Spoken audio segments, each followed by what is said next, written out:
Welcome back to the podcast. Today, we're diving into a fascinating topic that challenges our traditional understanding of calculus. Specifically, we're exploring multiplicative infinitesimals.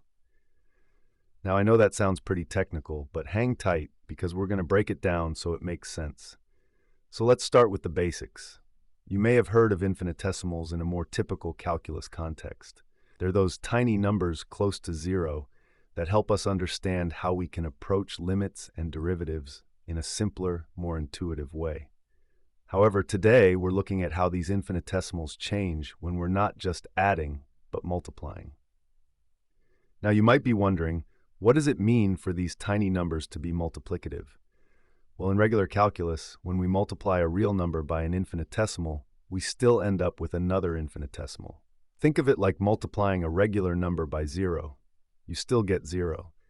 So in a way, infinitesimals are like the additive identity, zero, but when it comes to multiplication, there's a twist. Let's get into some intriguing concepts here.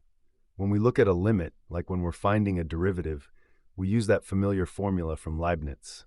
The derivative of a function f at a point x is the limit of the difference of f at another point a minus f of x, divided by the difference in those points. You can almost visualize it. It's this subtle dance of numbers that approaches but never quite touches certain values. But what if we took a different approach? Instead of looking at the difference between numbers, we could look at the ratio, which is what multiplicative calculus does. It's like we're flipping the script from subtraction to division. However, normal infinitesimals don't play so nicely when we try this. While differences shrink to zero, those ratios tend to hover closer to 1. Now here's where our story gets even more interesting. What if we invented a new kind of infinitesimal that's actually close to 1? This is where our notation of QE comes in. Think of Q as a kind of multiplicative perturbation, much like how we use infinitesimals as additive perturbations.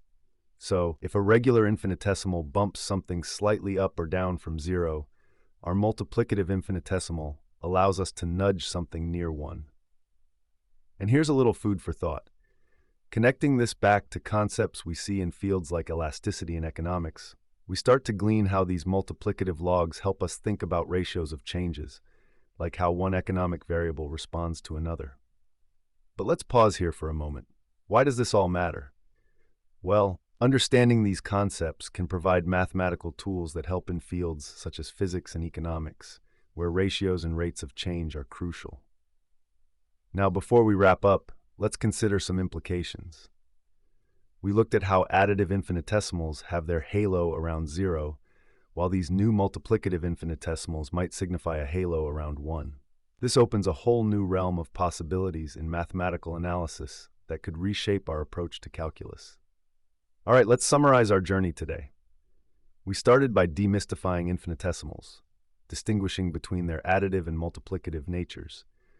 We introduced Q to represent multiplicative infinitesimals, discussing how they relate to economic models, and even touched upon some broader implications of these ideas in modern analysis. So as we close, I'll leave you with this thought. How might our understanding of mathematics evolve if we increasingly embrace these kinds of infinitesimals? What new worlds might they open? Thanks for tuning in today. Keep questioning, keep exploring, and we'll see you next time.